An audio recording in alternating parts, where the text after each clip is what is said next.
अदालगुरि जिल्लानि डिमाकुसियाव football referee seminar हाबाफारि खुंदों। बेरगाव जिल्ला गेलेमु आफादनि बानजायनायाव सानसेनि मेहेरगोनां हाबाफारिजों डिमाकुसि शेखर शंकरदेव मिशन जौसिन फरायसालियाव फुटबल रेफारिनि सेमिनार खुंदों। बेरगाव जिल्ला गेलेमु आफादनि गाहाय नेहाथारि थामहिनबा आसाम फुटबल एसोसिएशननि लेङाइ आफादगिरि लक्षिराम बर'आ दैदेननाय सेमिनाराव गाहाय बुंथिगिरि महरै बाहागो लायो फिफानि रेफारि सुमन्त दत्तआ। बिथांजों हेफाजाब होफायो आसामनि रेफारि दिपराज सेत्रीआ।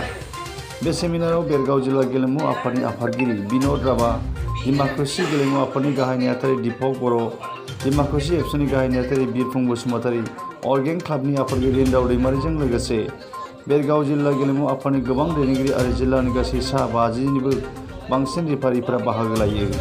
আমি বেৰগাঁও জিলা ক্ৰীড়ান্থাই ৰেফাৰী সেমিনাৰ পাতিছোঁ ডিমাকুসি হায়াৰ ছেকেণ্ডেৰী স্কুলত সন্মুখত। গতিকে তেখেতসকলকো এই সুযোগতে ডিমাকুসি শেখৰ শংকৰদেৱ হায়াৰ ছেকেণ্ডেৰী স্কুলে আমাক ৰুম দি ফালে ইয়াত সেমিনাৰখন পতাৰ কাৰণে সুযোগ দিয়াৰ বাবে আৰু ডিমাকুসি স্পৰ্টছ এছ'চিয়েশ্যন আৰু ডিমাকুসি অঞ্চলবাসীক আমি বেৰগাঁও জিলা ক্ৰীড়ান্থাৰ তৰফৰ পৰা ধন্যবাদ জ্ঞাপন কৰিছোঁ। আৰু আমাৰ এটাই উদ্দেশ্য যে আমি এই পিছপৰা অঞ্চলৰ পৰা 2004 চনত বেৰগাঁও জিলা ক্ৰীড়ান্থা জন্ম হৈছে। ইয়াৰ পিছত আমি এতিয়া 14জন ষ্টেট ৰেফাৰী বনাবলৈ সক্ষম হৈছোঁ ফুটবলত। আমাৰ ডিষ্ট্ৰিক্ট ৰেফাৰী আছে 50। তাৰে মাজতে নেশ্যনেল ভলীবলৰ ৰেফাৰী এজন পাবলৈ সক্ষম হৈছোঁ। ষ্টেট ভলীবলৰ ৰেফাৰী পাবলৈ 7জন আমি সক্ষম হৈছোঁ। আৰু নেশ্যনেল প্লেয়াৰ ফুটবলত আমি মহিলাই হওক বয়সতে হওক আমি সাব জুনিয়ৰ জুনিয়ৰ লেভেলত আমি ছিনিয়ৰ উমেনতো পঠাবলৈ আমি সক্ষম হৈছোঁ। গতিকে আমি আশা কৰিছোঁ ৰেফাৰী প্ৰডাকশ্যন কৰি ফেলে আমাৰ এই অঞ্চলৰ পৰা ৰেফাৰীৰ লগতো যে প্ৰফেশ্যনেল ৰেফাৰী হৈ ফেলে ফুটবলৰ প্ৰফেশ্যনেল ৰেফাৰী হৈ ফেলে যে জীৱন যাপন কৰিব পাৰে, এইটো আমাৰ এটা উদাহৰণ আছে সুমন্ত দত্ত। সুমন্ত দত্তদেৱক ইয়াৰ কাৰণে অসমৰ প্ৰথমগৰাকী ফিফা ৰেফাৰী, তেওঁক আমি এই আজিৰ বেৰগাঁও জিলা ক্ৰীড়ান্থাৰ উদ্যোগত যে সেমিনাৰ হৈছে ফুটবলৰ ওপৰত ৰেফাৰী সেমিনাৰ, ইয়াত তেখেতক আমন্ত্ৰণ জনাইছোঁ। গতিকে আশা কৰিছোঁ তেখেতৰ দৰে আমাৰ এই বেৰগাঁও অঞ্চলৰ পৰা ৰেফাৰীখিনি যাতে ওলাই যাব পাৰে, অসমত নহয় ভাৰতত নহয় পৃথিৱীত যাতে আন্তঃৰাষ্ট্ৰীয় লেভেলত যাতে ওলাই দিব পাৰোঁ, এইটোকে আশা ৰাখি আমাৰ এই সেমিনাৰখন পাতিছোঁ।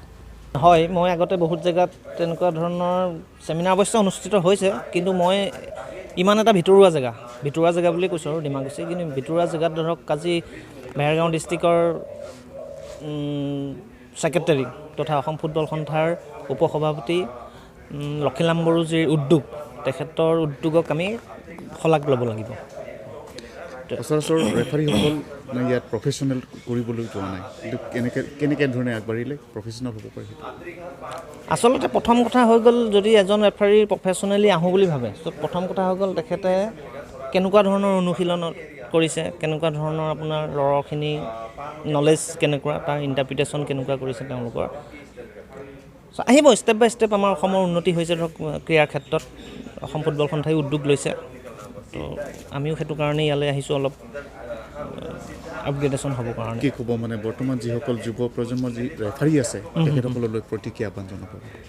মই নতুন ৰেফাৰী বুলি নহয়, নতুন প্ৰজন্মক মই বহুত জেগাতো কৈ আহিছোঁ যে আপোনালোক আহক, আগবাঢ়ি আহক, আমি আছোঁ সহায় কৰিবলৈ। আমি যিমানবোৰ আমি যিখিনি জানো আমি আপোনালোকক আমাৰখিনি দিম, আপোনালোক জাষ্ট ওলাই আহক। যিখিনি আপোনাৰ ধৰক ফিটনেছত ৱেল এণ্ড গুড, তেখেতসকল আহক। আমি ল'ৰ ওপৰত আমি যিখিনি নলেজ তেওঁলোকক লাগে আমি দি পেলাই চিন্তা কৰিছোঁ। খেল জগতত মুখ্য ভূমিকা গ্ৰহণ কৰে কিন্তু ৰেফাৰী, ৰাষ্ট্ৰীয় হওক বা আন্তঃৰাষ্ট্ৰীয় খেলুৱৈসকলৰ প্ৰতি গুৰুত্ব দিয়া দেখা গৈছে চৰকাৰে, কিন্তু ৰেফাৰীৰ ক্ষেত্ৰত কিছু অলপ আওকাণ দিলে, কি ক'ব এই ক্ষেত্ৰত? ত' সেইটো কথা একেআষাৰে মই কৈ দিবলৈ অলপ বেয়া পাওঁ। ধৰক আপুনি যদি এজন প্ৰফেশ্যনেল ৰেফাৰী বুলি আপুনি আহিব বিচাৰে তেতিয়াহ'লে কোনোবা, চ' তেওঁ নিজে অলপ নিজৰ যিখিনি তাৰমানে ধৰক মানে ভিতৰৰ অলপ মানে ধৰক ফিটনেছেই হওক, ফিটনেছটো মেইন। প্ৰথম কথা fitness is the passport to enter any মানে ফুটবল ৰেফাৰিং। আপোনাৰ সন্তান জিএনএম বা এএনএম নাৰ্ছিং পাঠ্যক্ৰমৰ বাবে আগ্ৰহী নেকি? দৰিদ্ৰ সীমাৰেখা তলৰ মেধাৱী ছাত্ৰীসকলৰ বাবে সুখবৰ আনিছে কোকৰাঝাৰ ছেম কলেজ অফ নাৰ্ছিঙে। 2 আৰু 3 বছৰীয়া নাৰ্ছিং পাঠ্যক্ৰমৰ বাবে আগবঢ়াইছে 50% ৰেহাই। এই সুবিধা লাভ কৰিবলৈ শীঘ্ৰেই যোগাযোগ কৰক 9854550697 আৰু 9854300175 নম্বৰত। যোগাযোগৰ অন্তিম তাৰিখ 5 মাৰ্চ 2022।